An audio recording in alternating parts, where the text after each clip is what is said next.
আর সংসার নষ্টের জাদু কারো উপর করা হলে সাধারণত তিনটি আলামত তার মধ্যে প্রকাশিত পেয়ে যায়। আপনারা হয়তো অনেকেই ভাবেন যে সংসার নষ্টের আবার জাদু হয় কিনা। দেখেন, সংসার নষ্টের জাদু বর্তমানে অনেক ব্যাপকভাবে হচ্ছে এবং রাসূলুল্লাহ ইসলামের উপর পর্যন্ত জাদু হয়েছে। জাদু অনেক সত্য একটা বিষয়। লাবিদ বিন আসাম আল্লাহর হাবিব সাল্লাল্লাহু আলাইহি ওয়াসাল্লামের উপর জাদু করেছিলেন এবং কি আল্লাহর হাবিব সাল্লাল্লাহু আলাইহি ওয়াসাল্লাম জাদুর প্রভাবে এতটা রোগাক্রান্ত হয়ে থাকতেন, প্রায় সময় আল্লাহর হাবিব সাল্লাল্লাহু আলাইহি ওয়াসাল্লাম বিছানায় পড়ে থাকতেন অসুখ হয়ে।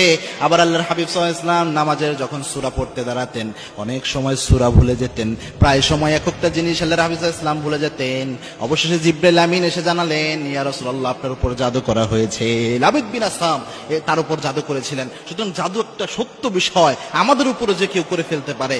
তিনটি আলামত যদি আপনি দেখেন তাহলে বুঝতে পারবেন যে হয়তোবা এমন জাদু করা হয়েছে। যেহেতু এক ভাই প্রশ্ন করলেন যে সংসার নষ্টের জাদু হলে কি কি হয়, তার মধ্যে এক নাম্বার যে আলামতটা সেটা হচ্ছে, যদি এমন দেখেন পারিবারিক জীবন পরিচালনার ক্ষেত্রে যে আপনার স্ত্রী নরম সরম মেজাজের মানুষ ছিল, অত রাগী মেজাজ বদমেজাজি মানুষ ছিল না, কিন্তু ওই স্ত্রী হঠাৎ করে কি যেন হয়ে গেল, অনেক বদমেজাজি হয়ে গেছে, কথা বললেই রেগে উঠে, যে কোনো কিছুতে রাগ করে, অনেক চিল্লা ফাল্লা করে, এরকম আচরণ স্বাভাবিক তবিয়ত ন্যাচারাল যে মেয়েদের বৈশিষ্ট্য এটা থেকে বের হয়ে এসে অনেক রাগী মেজাজি হয়ে গিয়েছে, তাহলে বুঝতে পারবেন হয়তোবা এটা জাদুর প্রভাব হতে পারে, অথবা যে কোনো তাবিজ করতে পারে, এরকম কোনো কিছু হয়ে যেতে পারে।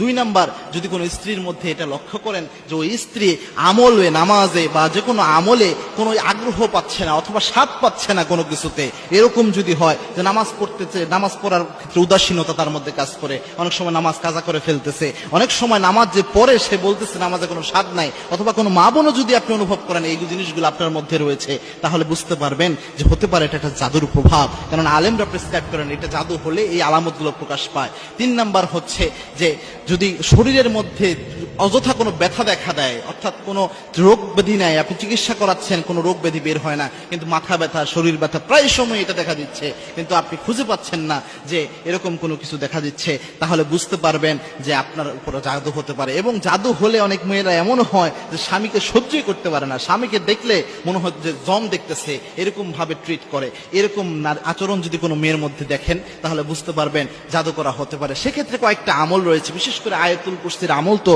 অবশ্যই করবেন, 3 কুলের আমল অবশ্যই করবেন, সূরা বাকারার শেষ 3 আয়াত অবশ্যই পড়বেন, এরপরে সূরা হাসরের ওই আয়াতগুলো পড়বেন, এরপরে সূরা মুমিনুনের শেষ 4 আয়াত পড়বেন। এর পাশাপাশি একটা দোয়া সকাল সন্ধ্যা 3 বার পরে শরীরে ফু দিবেন। কোনো জাদু থাকলে আল্লাহ রাব্বুল আলামিন সেটা নষ্ট করে দিবেন। আল্লাহর হাবিব সাল্লাল্লাহু আলাইহি ওয়াসাল্লাম জানিয়েছেন, কোন ব্যক্তি যদি সকাল সন্ধ্যা 3 বার শুধু পড়তে পারে বিসমিল্লাহিল্লাযী লা ইয়াদুররু মা ইসমিহি শাইউন ফিল আরদি ওয়ালা ফিস সামা ওয়া হুয়াস সামিউল আলিম, আল্লাহর হাবিব সাল্লাল্লাহু আলাইহি ওয়াসাল্লাম বলেছেন এই দোয়াটা যদি কোনো ব্যক্তি পড়তে পারে ওই ব্যক্তির দায়িত্ব স্বয়ং আল্লাহ নিজ হাতে গ্রহণ করে নেয়। সুতরাং এই আমল করবেন, ইনশাআল্লাহ জাদু থাকলেও আল্লাহ রাব্বুল আলামিন নষ্ট করে দিবেন।